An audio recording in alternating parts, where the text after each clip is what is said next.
നമുക്ക്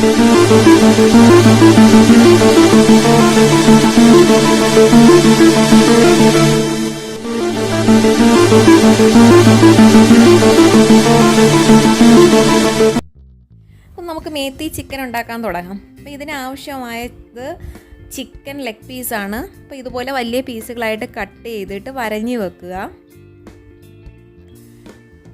പിന്നീട് നമുക്ക് ബാക്കിയൊക്കെ നമ്മളെ വീട്ടിലുള്ള സാധാരണ ഇൻഗ്രീഡിയൻസ് ആണ്.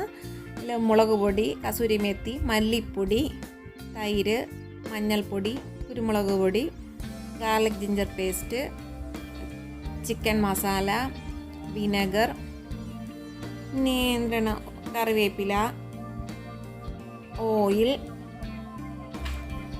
ലെമൺ. ഇത്രയാണ് ഇതിനാവശ്യമായ സാധനം. ഉപ്പ് ഉണ്ട്. ഇനിയിപ്പോൾ ഈ മസാല എല്ലാം കൂടി നമുക്ക് ഒരു പാത്രത്തിലോട്ട് നല്ലതുപോലെ മിക്സ് ചെയ്തെടുക്കാം. കസൂരി മേത്തി എല്ലാ സൂപ്പർ മാർക്കറ്റിലും കിട്ടും വാങ്ങിക്കാൻ. ഇനിയിപ്പോൾ ഇതിലോട്ട് നമ്മളെല്ലാ മസാലകളും ആഡ് ചെയ്ത് കൊടുക്കുക. കുരുമുളക് പൊടി,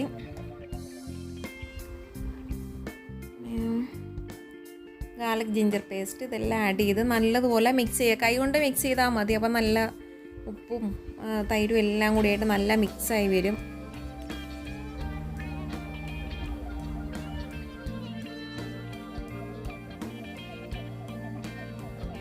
ഒരു സ്പൂൺ വിനെഗർ ആഡ് ചെയ്ത് കൊടുക്കുക. ഒരു സ്പൂൺ മതി. പിന്നെ നമ്മൾ ലെമൺ യൂസ് ചെയ്യുന്നുണ്ടല്ലോ, ഒരു ലെമണും കൂടി പിഴിഞ്ഞൊഴിക്കുക.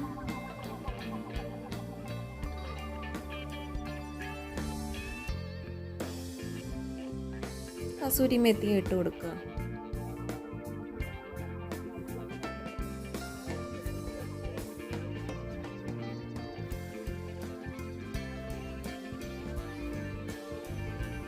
നല്ലതുപോലെ കൈകൊണ്ട് നമ്മൾ മസാല എല്ലാം കൂടെ നല്ല മിക്സ് ചെയ്തെടുത്ത് ഈ മസാല കൂട്ടിലോട്ട് നമ്മൾ ചിക്കൻ ഇട്ട് ചിക്കനിലോട്ട് ഇതിനെ നല്ലതുപോലെ പുരട്ടി കൊടുക്കുക. നമ്മൾ വെറുതെ പൗഡർ ഇടുന്ന പോലെ ചിക്കൻ്റെ മുകളിൽ തടവി ഇട്ടുകയല്ല ചെയ്യേണ്ടത്. നല്ലതുപോലെ നമ്മളെ വിരലുകൾ കൊണ്ട് ചിക്കനിലേക്ക് നല്ല മസാജ് ചെയ്ത് എന്നെ പിടിപ്പിക്കുക. നമ്മൾ പലപ്പോഴും നമ്മുടെ ചിക്കൻ ഫ്രൈ ഒക്കെ ഉണ്ടാക്കുമ്പോൾ നമ്മളെ ഇൻഗ്രീഡിയൻസ് ഒക്കെ നല്ലതായിരിക്കും, പക്ഷേ ഫ്രൈ ചെയ്ത് വരുമ്പോൾ ഒന്നും ഉപ്പില്ലാത്ത പോലെ ടേസ്റ്റ് ഇല്ലാത്ത കണക്ക് നമുക്ക് ഫീൽ ചെയ്യും. അത് നമ്മൾ മസാല പുരട്ടുന്നതെല്ലാം ഒരു കുഴപ്പം കൊണ്ടാണ്.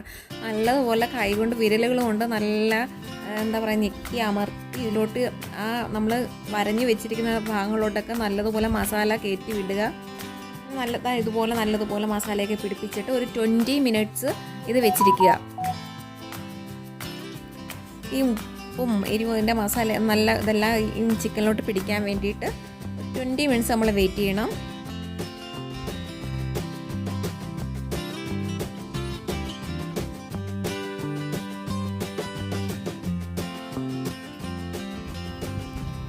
ഇനി പോട്ട് ചൂടായതിന് ശേഷം ഓയിൽ ഒഴിക്കുക. ഇത് ആക്ച്വലി എൻ്റെ ബിരിയാണി പോട്ടാണ് കേട്ടോ. ബിരിയാണി പോട്ടാണ്, മൾട്ടി പർപ്പസ് ആണ്. ഫ്രൈ ചെയ്യാനും എല്ലാത്തിനും ഉപയോഗിക്കാം. സിറാമിക്കിൻ്റെ. ഇതിലോട്ട് ഡീപ്പ് ഫ്രൈ ആണ് ചെയ്യുന്നത്. ഓയിൽ കൂടുതൽ ഒഴിക്കണം. ഡീപ്പ് ഫ്രൈ ചെയ്തെടുക്കാനാണ്. നല്ലതുപോലെ മിക്സ് ചെയ്ത് ഇടുക.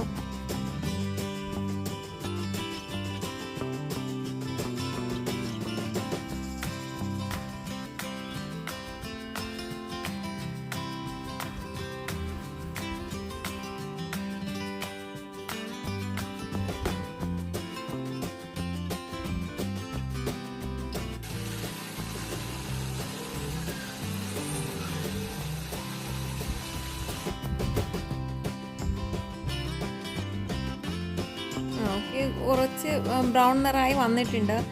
നമ്മളിതിലോട്ട് ഇനി മല്ലിയില ആഡ് ചെയ്ത് കൊടുക്കുക. ലാസ്റ്റാണ് മല്ലിയില കറിവേപ്പിലേക്ക് ഇട്ട് കൊടുക്കുന്നത്.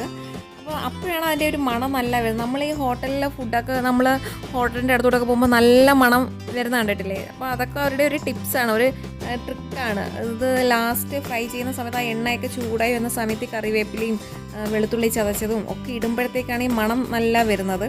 അപ്പോൾ നമ്മളുണ്ടാക്കുന്ന ഫുഡിനും അതുപോലെയുള്ള ആ മണവും ഗുണവും ഒക്കെ കിട്ടാൻ ചെയ്യേണ്ട ചെറിയ ചെറിയ ടിപ്സാണ്. നമ്മളിതെല്ലാം ചേർക്കും, പക്ഷേ ഇതിനൊക്കെ ഓരോ ടൈമിംഗ് ഉണ്ട്. ആ സമയത്ത് ചേർക്കുമ്പോഴാണ് അത് ശരിക്കും വർക്കൗട്ട് ആവുന്നത്. അപ്പോൾ ഇതുപോലെ നോൺ വെജൊക്കെ ചെയ്യുന്ന സമയത്ത് ഫ്രൈ ചെയ്യുമ്പോൾ ലാസ്റ്റ് വേണം നമ്മൾ കുറച്ച് കറിവേപ്പില ഇതൊക്കെ ഇട്ട് കൊടുക്കുക. ഈ ഒരു പരുവത്തിനാവുമ്പോൾ തന്നെ ഓഫ് ചെയ്യാം. നമുക്ക് ഒരുപാട് അങ്ങ് മറ്റേ ചിക്കൻ ഫ്രൈ ചെയ്ത് വരുന്നത് നല്ല ഡ്രൈ ആക്കി എടുക്കണ്ട. ആ ഗ്രേവിയൊക്കെ ഇരിക്കുന്ന ഈ ഒരു പരുവത്തിൽ കോരിയെടുക്കുക. ആ മേത്തി ആ ലീവ്സൊക്കെ കരിഞ്ഞു പോയി കഴിഞ്ഞാലും ടേസ്റ്റ് ഉണ്ടാവില്ല. മേത്തിയുടെയൊക്കെ നല്ല രുചിയും കിട്ടണമെന്നുണ്ടെങ്കിൽ ഈ ഒരു പാകത്തിന് തന്നെ എടുക്കുക.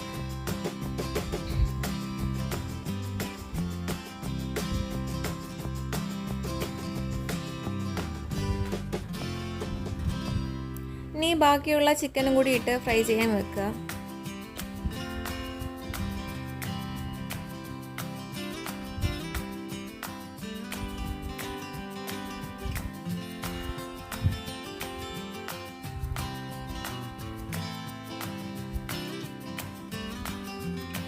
എണ്ണയിൽ മുങ്ങിക്കിടക്കുന്നതുകൊണ്ട് ഇത് നല്ല പെട്ടെന്ന് വെന്ത് വരികയും ചെയ്യും. നമ്മൾ പിന്നെ ഒരുപാട് നേരം വേവണം എന്ന് ഇത് ഇടേണ്ട കാര്യമില്ല.